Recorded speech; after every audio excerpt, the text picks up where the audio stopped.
a good mood today. I'm in a very good mood today. For a lot of reasons. Yes. Yeah, a protege of yours is going to be our new nighttime host. Protege of mine. Oh, yeah, Evan Roberts is a rainmaker around this bitch. That's right. We'll get to that in a couple seconds, and later today we'll talk to the new nighttime host here at WFAN as we bid farewell to a legendary career that was the unique and one-of-a-kind, and is, Steve Summers. But Jet fans, rejoice. We get another week of talking crazy talk about White Saturday. Mike F. and White. Now, here's what's interesting about it. Robert Saleh has gone back and forth twice now. Yes. Now, should that matter? No, because at the end of the day, we believe he made the right decision. So however you get to the right decision, whatever your process is, it is as long as you get to it, right? As long as you stick with it, right? Well, 1 week at a time. So here's what he said. 1 day at a time, as he says. And I love a lot of this today. Robert Saleh said to Mike White, you've shown you belong. Now, can you take the next step, which is do it on more than one game? Right. Be a consistent positive force on offense, number one. Number two, Mike White is, and I'm quoting now, a quarterback who is giving you a clear blueprint on how this offense is supposed to be run. Major body blow to Zach Wilson right there, no? Oh, Major. Yes. Oh, yeah, dude. I watched this press conference twice just to make sure I fully understood it, to make sure I wasn't taking Saleh's words incorrectly. He gave the press conference I wanted to see. He gave the press conference I said to you yesterday, I want to hear him say. And that's not only Mike F. and White is starting on Sunday, which you were right about. You calmed me down about and said, look, he's clearly going to start. There was no doubt. But what he did today was more than that. What he did today was open up the road to Mike White keeping this job for the foreseeable future. Now, when you say it just matters that you get to the right place, not where you were yesterday, I agree with you. But Robert Saleh has now put it out there that he's a flip-flopper. He has flip-flopped a lot when it comes to this quarterback situation. And I mentioned that to you yesterday, and then he flip-flopped again. So do I agree with today, Robert Saleh? Absolutely. I'm with today, Robert Saleh. But even Coach Saleh said, well, we're going to take this day to day. So what is Thursday, Robert Saleh? And what's Friday, Robert Saleh? And what's next Tuesday, Robert Saleh? That one I'm not sure about. But what he said today was what I wanted to hear and what a lot of Jet fans wanted to hear. Yeah, I mean, listen, and that's not why he did it. He did it because it's the right move, because Mike White and this offense, I know Mike only played 2 series in that Thursday night debacle against the Colts, but the offense is humming. The offense has averaged 32 points a game in the last 2 weeks. Now, if you want to say in part that's LaFleur calling a different game, that's probably fair. If you want to say LaFleur going up and calling the game from upstairs is a part of it, also probably fair. But the fairest thing of all is we had someone else playing quarterback, because what Robert Saleh is essentially saying to you by talking about the blueprint of the offense is it wasn't LaFleur's fault, is what he's saying. It was the guy that we entrusted as our number 2 overall draft pick to carry out the plan. And no matter how good your plan is, it's only as good as the guys that you have to carry it out. Yeah. For example, great bank robbers might have the best plans ever to rob a bank.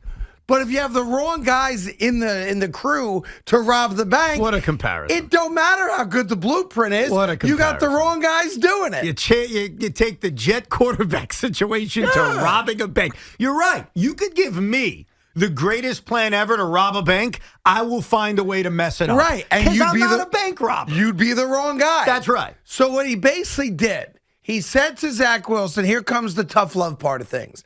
I'm going to give you a security blanket to cry to. That's John Beck. I'm going to give you a guy because you don't have a guy to cry to, and I don't have time to be your babysitter because I'm the head coach of a team. I'm the CEO. The CEO doesn't worry about every single guy's problems. He's worried about the totality of the situation, right?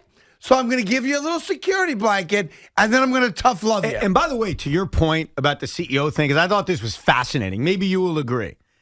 He was asked specifically, so did you tell Zach Wilson and Mike White about the decision? And he said, no, I had the offensive guys do it. So as the CEO, he wasn't even the one giving the news to Zach Wilson that he's not going to play this weekend and to Mike White that he's going to be the starting quarterback. So LaFleur, obviously, at some point today in a quarterback meeting or team meeting or however they do things, I don't know. Or it had to be before they walked down the field because who's getting the reps, right? Right. I think he said last night, actually. Okay, so last night, how you doing, Zach? Coach LaFleur here. Right. All proper and whatnot, right? Listen, you'll be running the scout team offense tomorrow. Mike White's our starting quarterback. Now, how Zach Wilson responds to that will ultimately say a lot about him. He does have this safety net right now. He is still not ready to play because he's not even going to be the backup quarterback on Sunday. Right, which is weird to me that it's not Josh Johnson either. Well, here's why it's not. There's a reason for this. Okay. It's a roster mechanical reason that's boring and dull. But basically, if they elevate him from the practice squad again, they'd have to make him permanently on the 53-man roster. God forbid you actually pay the guy. Right. Well, it's a roster crunch thing. It's why Greg Allen was sent down in the middle of July, Yankee fans. It's very similar. So that's why Joe Flacco is going to be the backup. But the point is Zach Wilson is not the backup, meaning Zach Wilson, health-wise, is not ready to even be the backup quarterback. Joe Flacco's the backup. There'll be a two quarterback system for this game against the Bills. And it's interesting because here's what's really interesting about it. You're asking Mike White now in 3 consecutive weeks to lead the team to victory as a prohibitive underdog. Mm-hmm. And again, I'm not a point spread guy anymore, but I'm aware of the point spread. I'm not bringing it up from a gambling standpoint at all. Please understand that. No, just look at the teams they were facing. It's that Mike White obviously leads the team to a win as a huge underdog against the number 1 team in the AFC at the time, the Cincinnati Bengals. Short rest, same deal against the Colts. And it was 7-7 when Mike White left the game, right? Yep. And now you're asking him to do it against the Buffalo Bills coming off their worst game of the year. Not only that, even though the Buffalo Bills haven't played well the last few weeks, they've got statistically the best defense in the NFL. So you're not just asking Mike White, go try to beat another team that's clearly better than you, despite their loss last week. Defensively, whatever metric you want to look at, the Buffalo Bills are an elite-level defensive team, and that's the challenge ahead of Mike White. But what's interesting to me is all the hypotheticals of how does he get another start.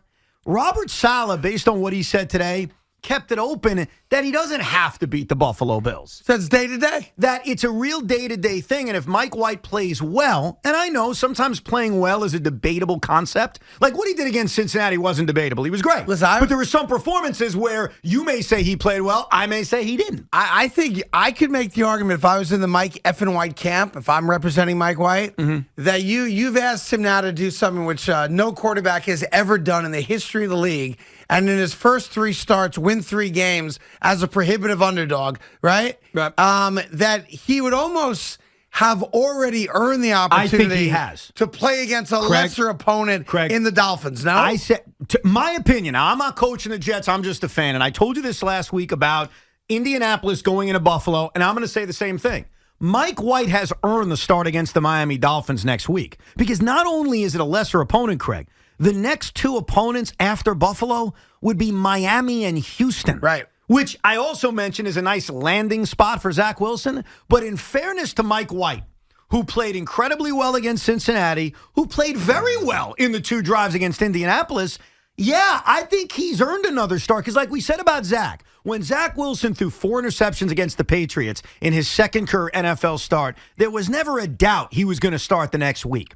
Mike White, to me, has earned that same situation. Well, I'll tell you this, from a Jet fan standpoint, it's like Christmas came early today because it's what we all wanted. Every one of us, whether we believe Zach Wilson's the future star or not, this is what we wanted. So the New York Jets, unlike most teams in this town, got one right. They gave the mob what the mob wanted, even if it's not why they did it. The Giants never do it. The Mets are a train wreck right now.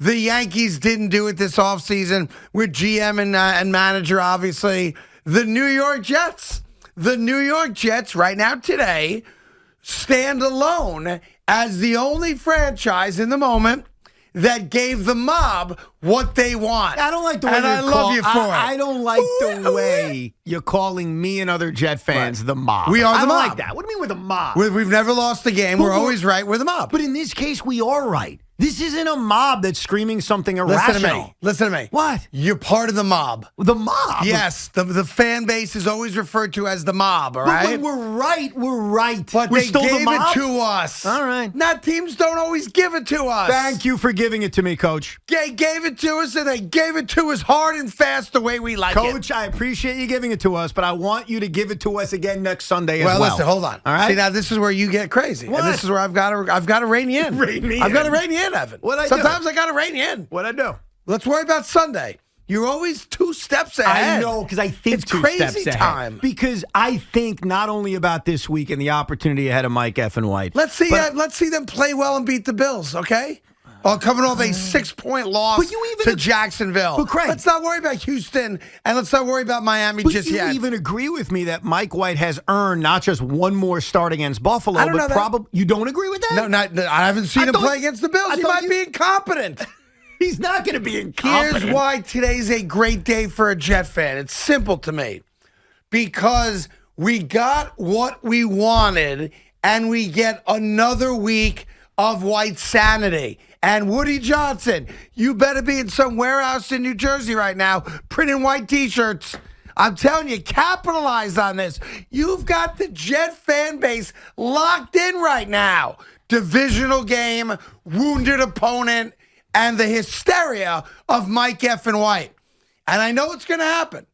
They made the right decision for on the field, and they're going to lose the opportunity to market this and let us enjoy it. I know it. Well, if he plays well again, they're going to have plenty of opportunities to market and take advantage of it. Well, other things we'll get to today, the Mets might be moving closer to their new general manager, as apparently Steve Cohen has met face-to-face with that crummy guy.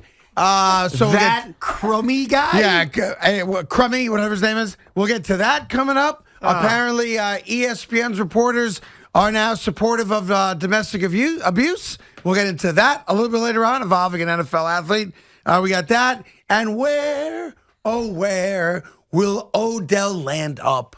Where will he be? Will it be Kansas City or Las Vegas, Seattle or Green Bay? You like that? That was very good. Thank you. So we'll answer that question for you as well. And also new beginnings at WFAN. I thought I was allowed to say it now, but I've not seen the release go out, so I certainly don't want to trump that. But WFAN has apparently come to terms with a new evening host and a new overnight host. And we will announce who those men or women are and also say hi to them a little bit later on in today's show. Sound good, Evan? Oh, it does, yes. But the evolution of the greatest sports talk radio station on the planet continues, and very exciting here at the Fan. Unless you're one of those guys or gals that wanted the job and didn't get it. Then it's not a good day. Then it's not. You'll say it's a good day and you're excited, but really, you're pissed off. Yes. It's not a good day for everybody because a lot of people here wanted it, I'm sure, right, and aren't getting it. But that's the business we're in, and that's the way it goes. And doesn't mean those guys aren't valued and talented men and women. Just means that today wasn't their moment, and their moment's coming at some point in the future. Knock on wood for them. But like I said to all those people, there are other radio stations in America that you can work at if you are willing to.